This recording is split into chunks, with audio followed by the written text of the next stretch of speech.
Welcome back to the channel, guys. Pretty nice day out today. Got the sun going. Anyhow, you just saw our tractor drive in here. This is our new to us. We just picked it up this winter. It is a TJ 375. We went down to Sioux Falls, South Dakota, and picked this guy up. I think it was around December, January, somewhere in there. Brought it back home. So, biggest tractor we've ever purchased, biggest tractor on the farm. So, our next biggest tractor is actually the one hooked to the drag out there, which is a 8970 Ford. That's around that 250, 275 horse. He's out there. But this guy is 375 horse. It has the QSX 15-liter Cummins engine in it. So, it does have the big boy. But, so anyhow, we have it in the shop today. Just do a few little things to it to make it our own. A couple brackets I want to take off. A couple things we got to address. The seat actually goes down. It's air ride seat.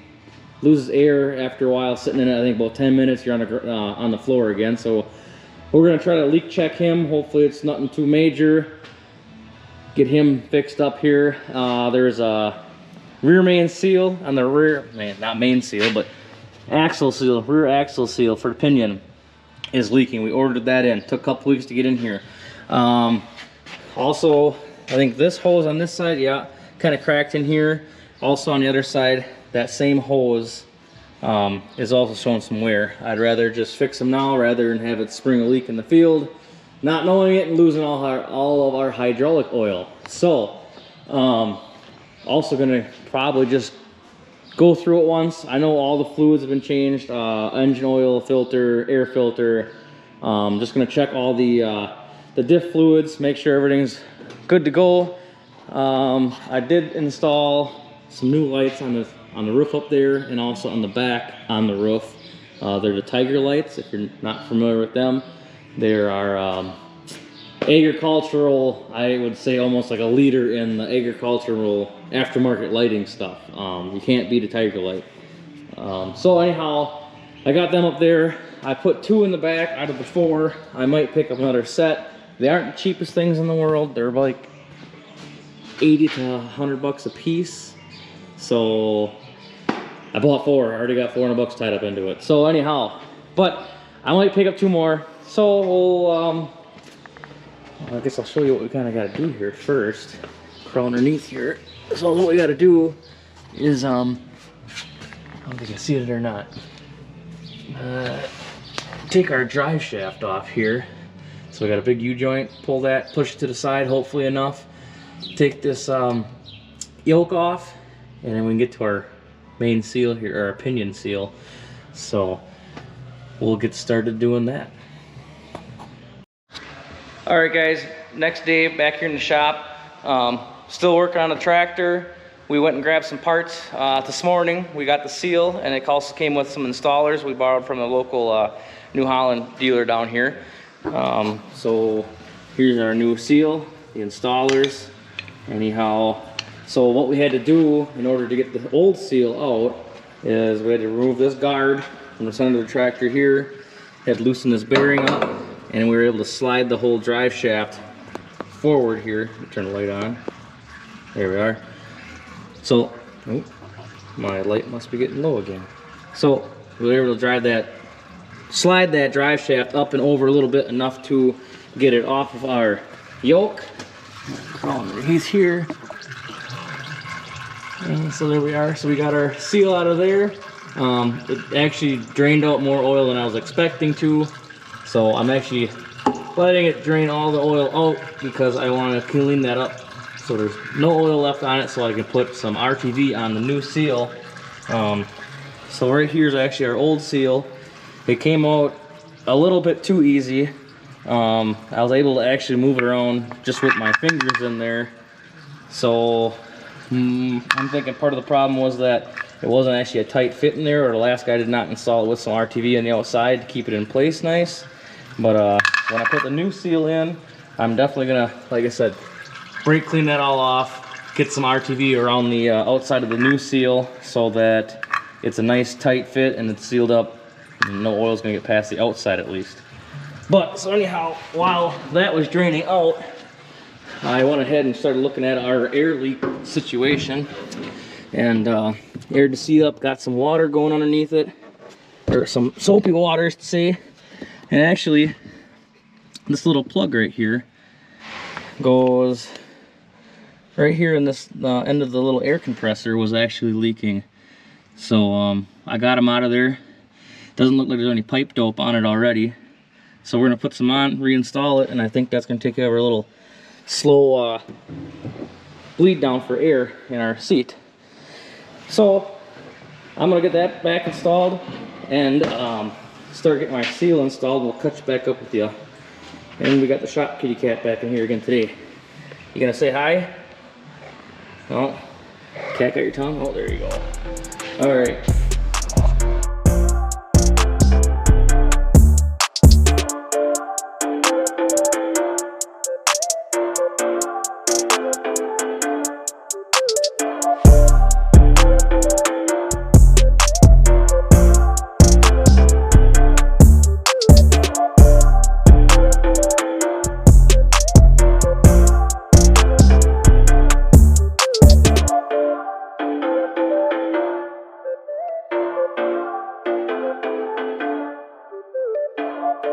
Alright guys, so we got the rear main seal back in of the, I keep saying rear main seal, it's not. It's actually the pinion seal for the rear axle. I don't know why I keep saying that, but just putting these shields back on, so we had to take that bearing out of place to move the drive shaft to get that yoke off of that axle. So just putting this back together.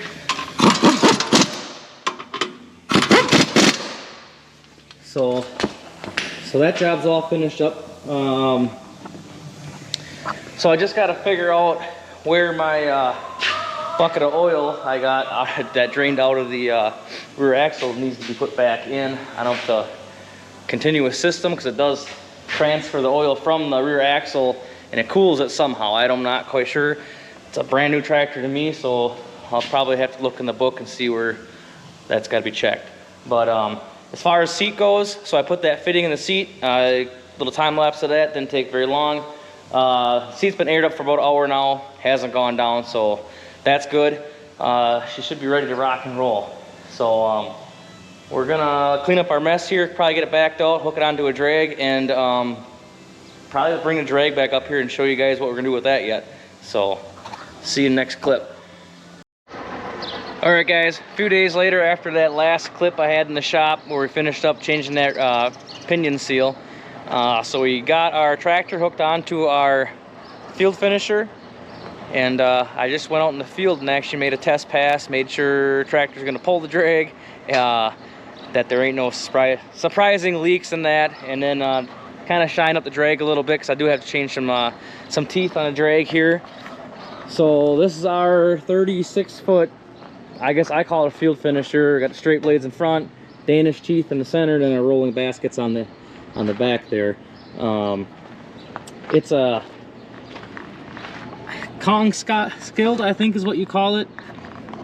You kind of see it there. It's all made in Canada, says right there also. We picked this up at an auction, kind of refurbished it, put the baskets on the back. It had a different kind of basket on the back. Actually it had dual.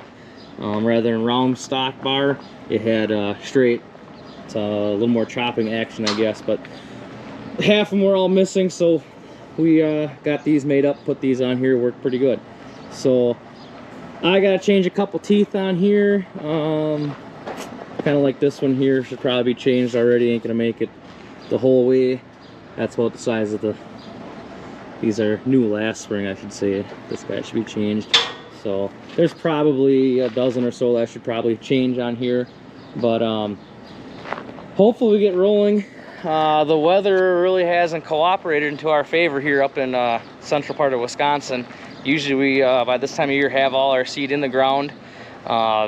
Really, nobody's got started on nothing yet, even manure hauling. So all we can really do is just get everything ready and wait. So I'll probably put you on a time lapse just changing a couple of these teeth on here, but it's pretty much gonna wrap up the video. So we'll get a time lapse going on how the teeth are changed, and we'll get back with you. All right, guys, so we got our tools lined up to take these used, worn shovels off. So basically just crack them open with our bigger impact here, take nuts off, grab a new one, new hardware,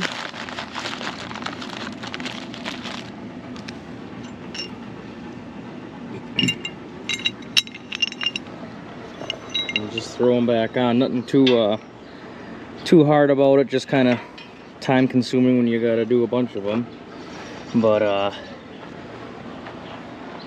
yeah, not too terrible. So we'll set you guys up for a little time lapse here. I think I got, like I said, about a dozen or so to change, and then we're gonna grease it right away also, and then we'll see what happens after that.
All right, guys, so we got our teeth, shovels, whatever you want to call them, changed on our drag, and I went and greased it up right away, and we actually took it out in the field, kind of did a little, I guess, another test pass.